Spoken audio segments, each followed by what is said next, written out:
man can be executed by the state of Oklahoma. But we have the power to save him.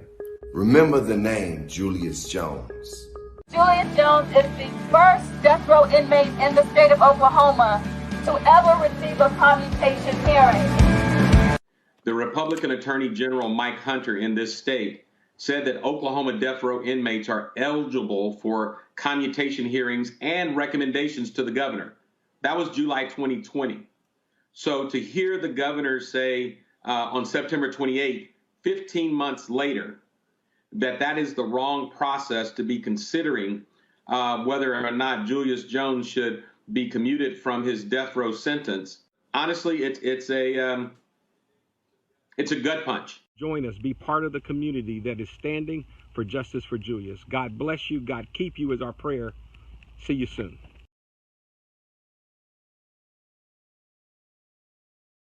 Innocent man.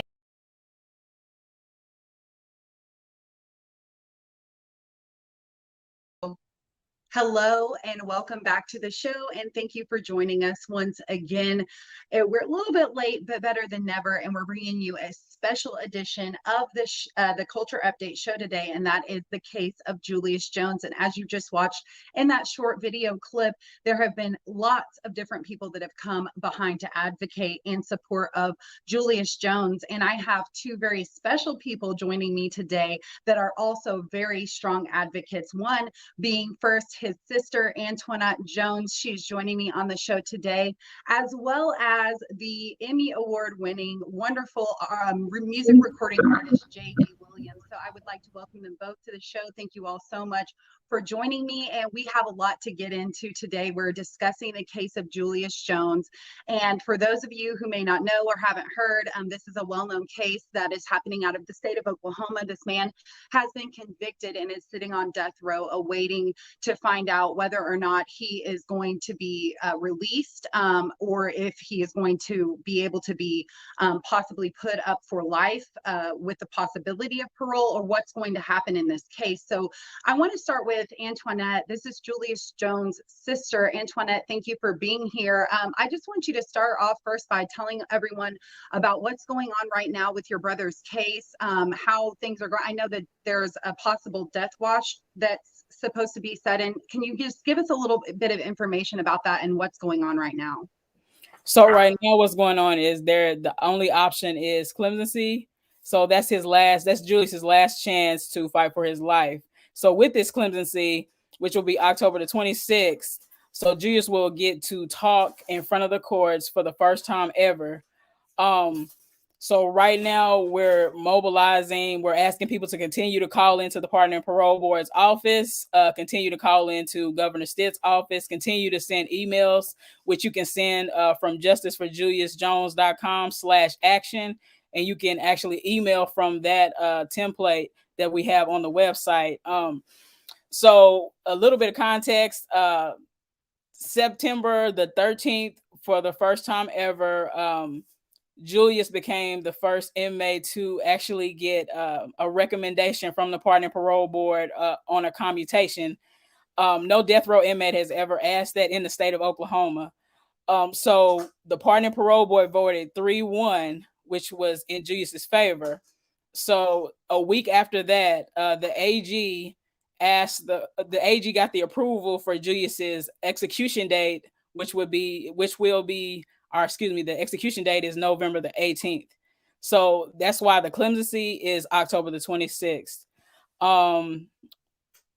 Yeah, so that's right now we're on the ground fighting. I'm trying to do interviews, trying to let people know the difference between commutation. So commutation is Julius asked for a commutation because he did not have an execution date. So it took 2 years for him to get the commutation date.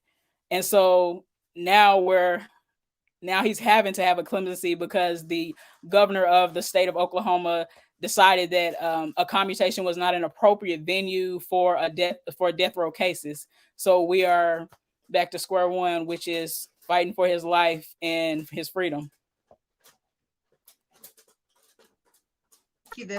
Now, let me ask you this question, because I know some people are also confused about exactly what the clemency means. So whenever he comes up for the clemency, that still means that he does have to be put on the death watch program. Is that correct? And then also the clemency means you said he'll be able to speak for the first time in front of actual people, be able to tell his side. But what does that mean? Does that mean that if it's granted that he would be then released? Does that mean that he would still sit in jail and be in there for life? Or what were the possibilities that could come out of the clemency hearing?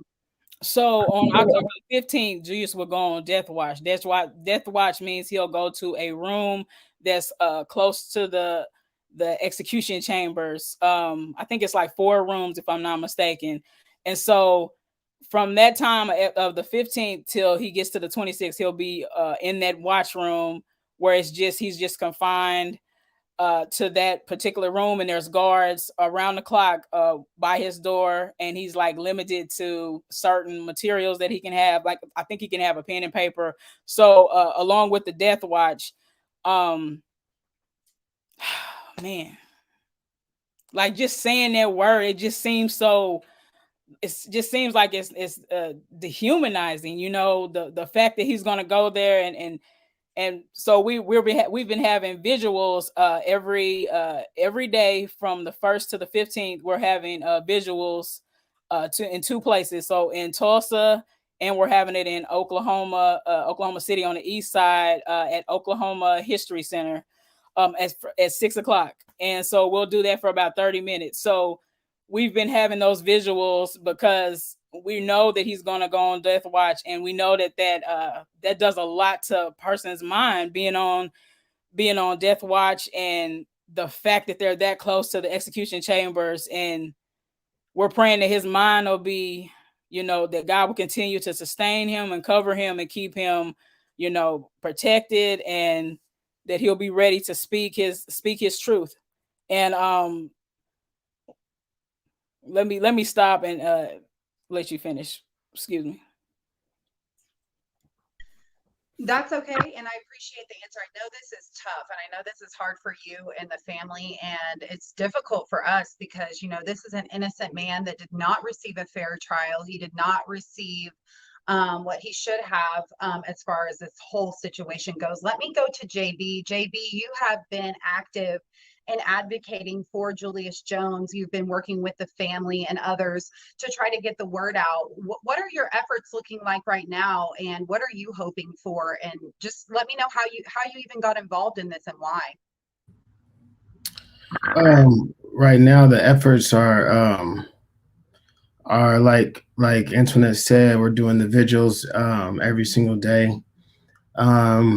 where we are trying to the Oklahoma County District Attorney has gone out of his way to be involved in this case, and so we're trying to deal with that situation, which is really hard and really tough because you know, he's the district attorney. Although it wasn't his case. He's inserted himself into it now. You know, so you know that's a lot of the effort, and just continuing to you know raise awareness and kind of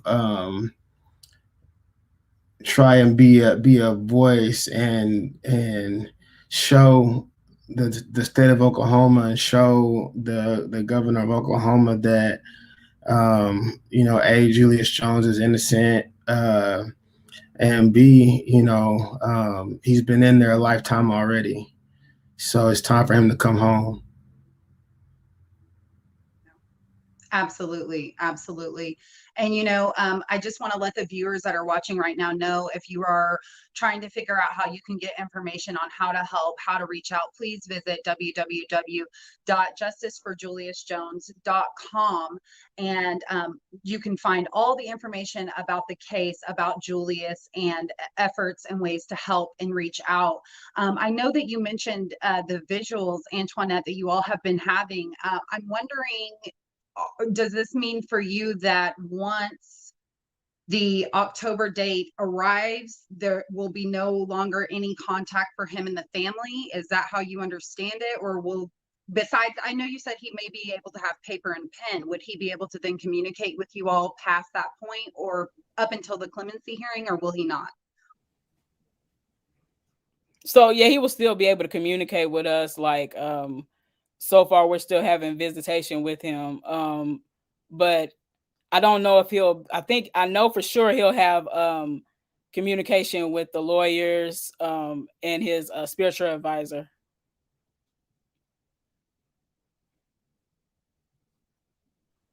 Another question that I want to ask you is, you know, once things are said and done and this situation is absolved, what efforts, you know, what things can we do? How can we reassure other Black people, other Black folks, and other minority groups in the state of Oklahoma that situations that happened to Julius won't happen again? I mean, you know, what can we do to see that you're not going to get a court-appointed attorney that's put onto a death case that's never even been put onto a homicide case before, or, you know, just certain things, the racist culture that was the trial, I mean, the jury, excuse me, just so many things, factors that happened in Julius's case. I know that there have to be advocates on Julius' team that are working to keep these things from happening to anyone else in the state of Oklahoma. Can you speak on that at all?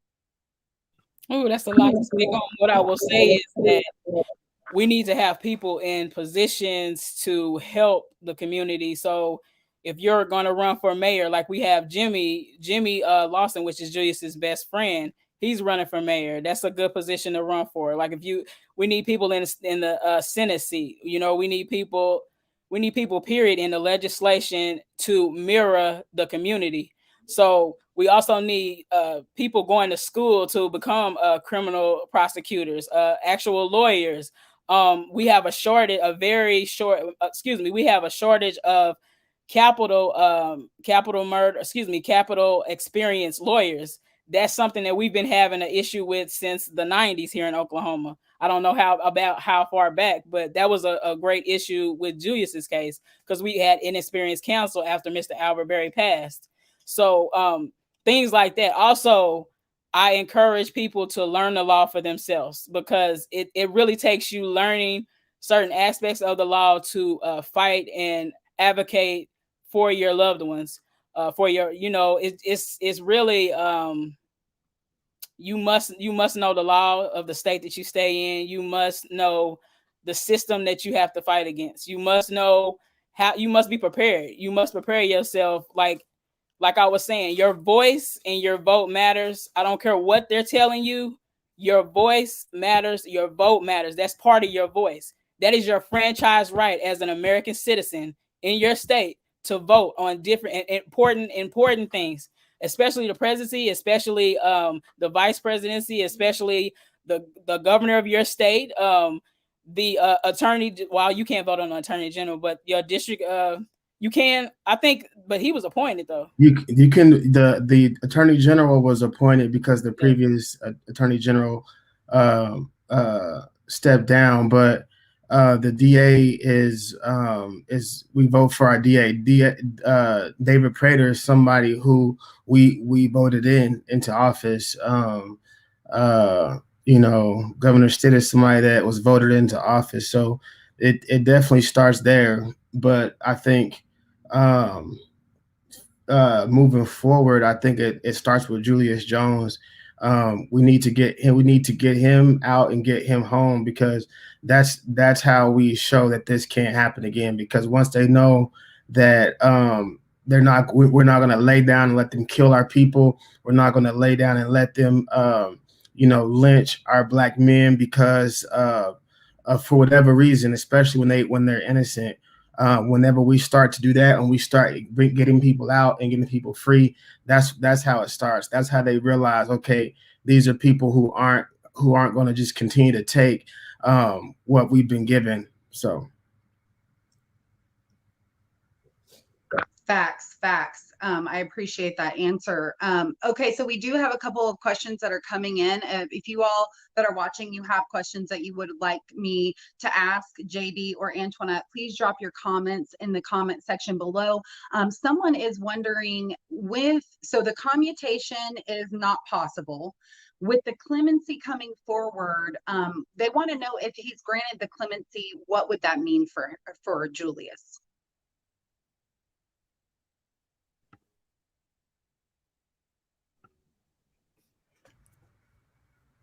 So what that would mean? So if he got the votes that he needed, which is he needs 3 votes. If he gets the votes that he needs, it then goes back to the governor again. So the governor decided he didn't want to adopt the recommendation. So he has that. So the governor has that choice to adopt what the pardon and parole board will vote for clemency, or pretty much it's up to him whether he wants to vote in Julius's favor or what he wants to do. So that's the huge issue. I wouldn't say issue, but that's the huge wait and patience. He doesn't have a expiration date or a time frame that he has to go by. But if he doesn't make the decision by November the 18th, Julius will be executed. But I refuse to believe that he's going to let an innocent man be executed for something that he did not do.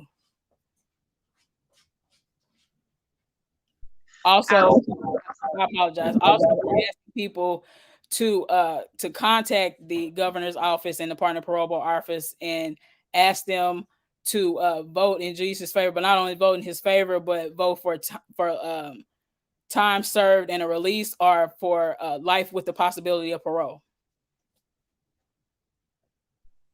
Absolutely. Yes, please do that. And once again, you can go to the website, www.justiceforjuliusjones.com. And I did see a comment, someone asking, can we send mail? Yes, you can. There is an address. You can send letters to the governor.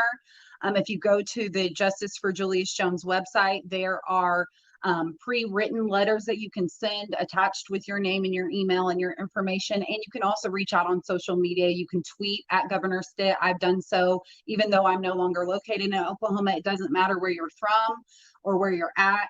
Your voices can still be heard. So reach out as best you can, and please let your voices be heard. One final kind of question, and I'll let you guys have your final wrap ups and everything you want to say. I just want to know, between now and when we're waiting on a possible clemency, what other ways can people get involved? I know that you said you're having some candlelit vigils.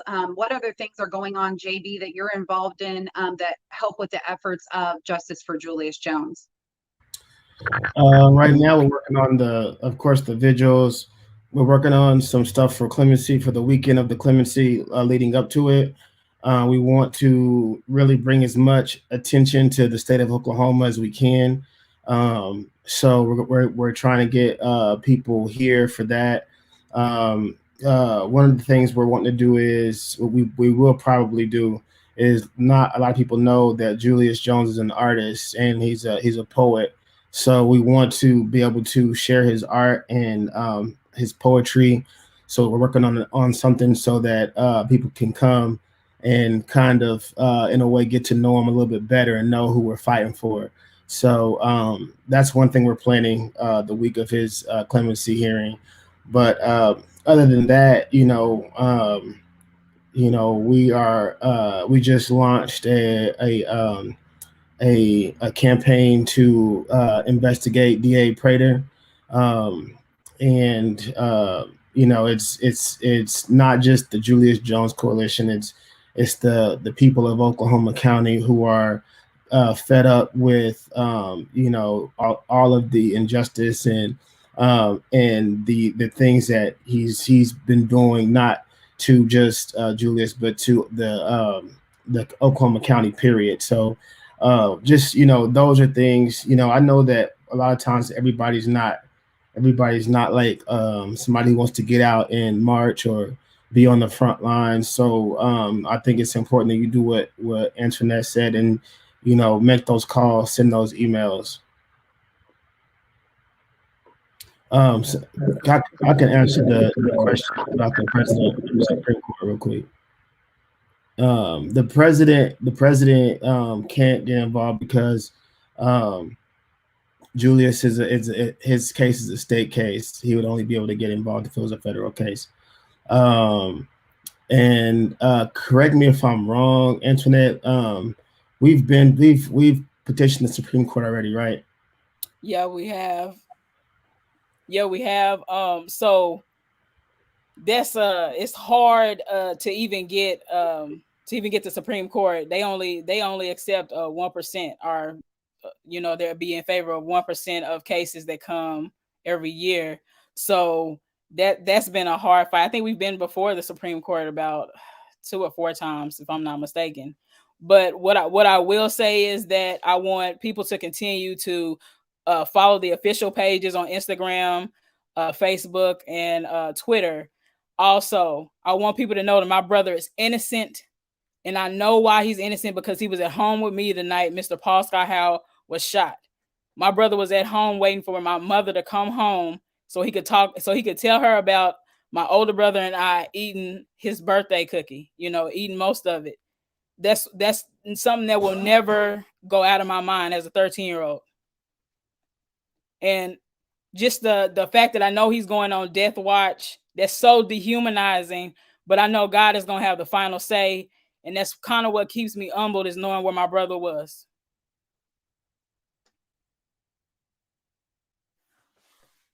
Absolutely. And, once again, my prayers and thoughts are out to you and your family. And thank you to those who have been advocates for Julius Jones' case. I do believe in my heart of hearts that he is innocent. And you can also go watch The Last Defense for more information as well.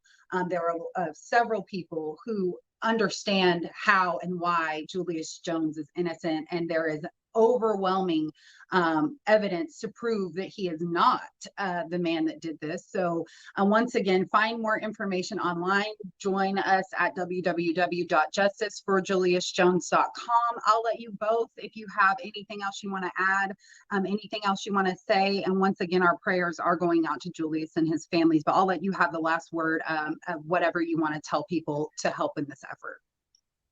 So I can go ahead. You want to go? I was just gonna say, everybody needs to just continue to pray for Antoinette and Mama Jones. Just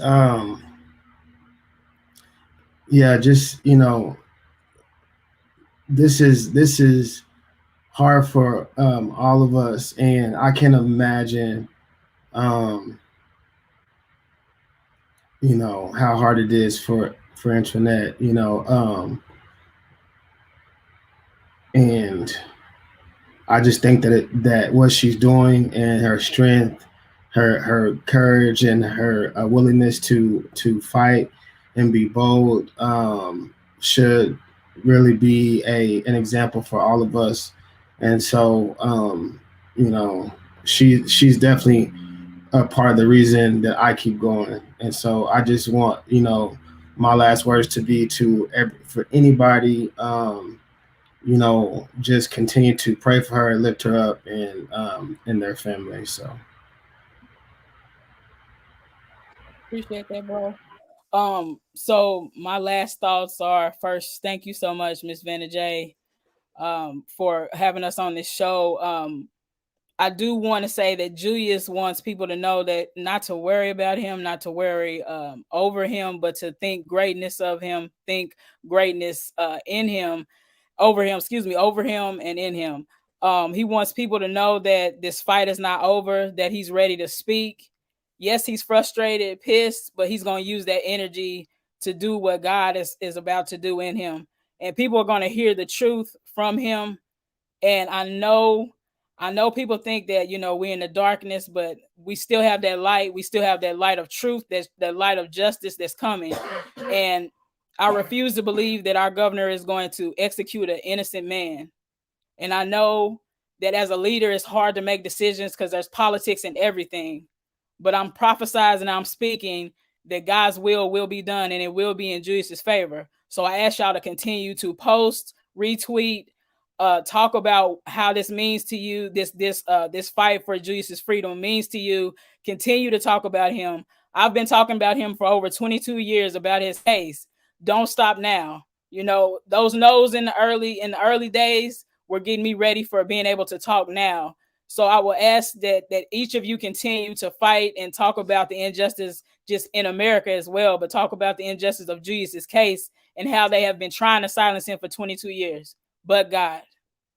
Thank you. Okay, guys, thank you so much. Once again, we are praying for Julius Jones. If you want more information, visit the website at www.justiceforjuliusjones.com.